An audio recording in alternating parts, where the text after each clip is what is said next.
Presiden Israel menyamar dengan wig dan jenggot palsu berkeliaran di jalan.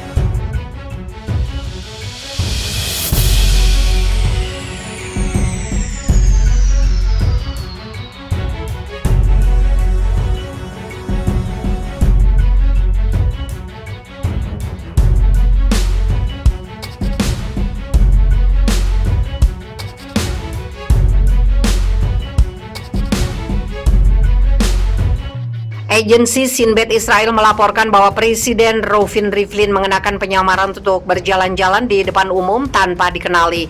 Rivlin akan segera melepas jabatannya sebagai Presiden Israel. Jabatan Presiden akan dipegang oleh Isaac Herzog yang segera dilantik. Shin Bet pada kesempatan akhir masa jabatan Presiden Reuven Rivlin mengizinkan publikasi foto dia berjalan di penjuru negeri ditemani oleh para penjaga, menyamar sebagai orang lain, ungkap laporan perusahaan penyiaran publik Israel. Rivlin mengenakan jenggot dan wig palsu serta dikelilingi para petugas keamanan yang menyamar, papar laporan itu. Laporan itu menjelaskan Rivlin berjalan di penjuru negeri dengan menyamar tanpa ada yang mengenalinya. Rivlin yang telah menjabat sebagai presiden selama 7 tahun itu mengundurkan diri pada Rabu 7 Juli waktu setempat setelah upacara pelantikan Isaac Herzog yang dipilih bulan lalu. Pelantikan Herzog sebagai presiden Israel itu dimulai dengan upacara di Knesset atau parlemen. Herzog dan istrinya Michelle mengucapkan selamat tinggal kepada rekan-rekannya di Jewish Agency pada pukul 15.45 waktu setempat. Dari sana dia akan menuju Knesset dalam konvoi kendaraan polisi. Ketika konvoi mencapai gedung perbendaraan, petugas kavaleri akan bergabung dalam prosesi.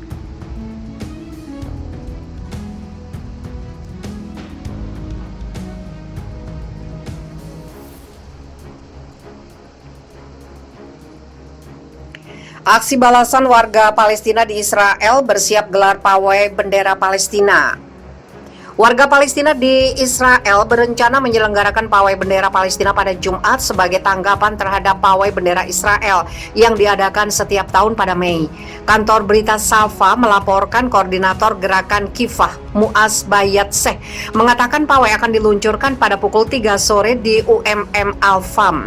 Acara itu merupakan upaya menyatukan warga Palestina di seluruh Israel dan menghidupkan kembali pengibaran bendera Palestina dengan warga Palestina di Yerusalem Timur yang diduduki Israel juga ambil bagian.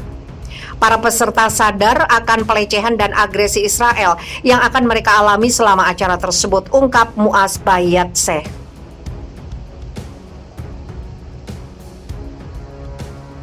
Diharapkan acara ini akan menjadi agenda tahunan. Salah satu penyelenggara mengatakan kepada Safa, Israel telah melarang bendera Palestina di Lod, Ramlah, Haifa, dan Yafa, tetapi kami berjanji mengibarkannya dalam jumlah besar di kota-kota ini.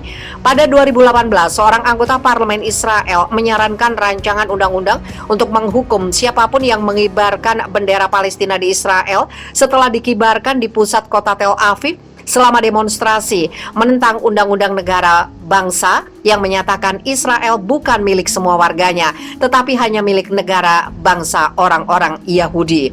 Penindasan Israel terhadap warga Palestina berlanjut tanpa ada sanksi nyata untuk rezim Zionis itu. Komunitas internasional sejauh ini hanya bisa mengecam berbagai aksi ilegal Israel di tanah Palestina.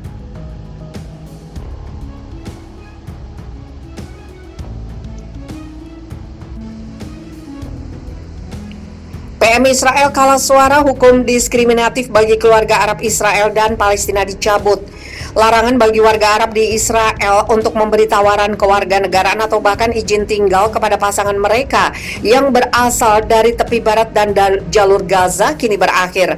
Larangan yang berlaku sejak 2003 itu ditolak pada Selasa 6 Juli setelah anggota yang mendukung perpanjangan hukum kontroversial tersebut kalah suara.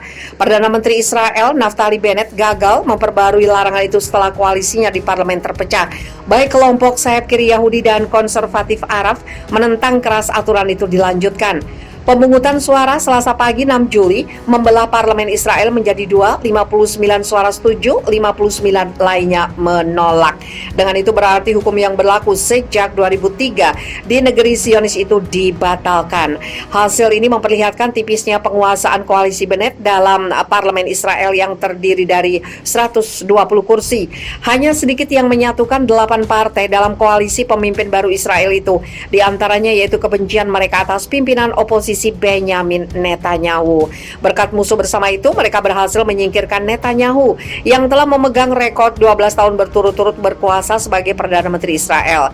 Larangan penyatuan keluarga Arab tersebut pertama kali diberlakukan selama Intifada kedua. Tindakan itu awalnya dibenarkan oleh para pendukungnya dengan alasan keamanan.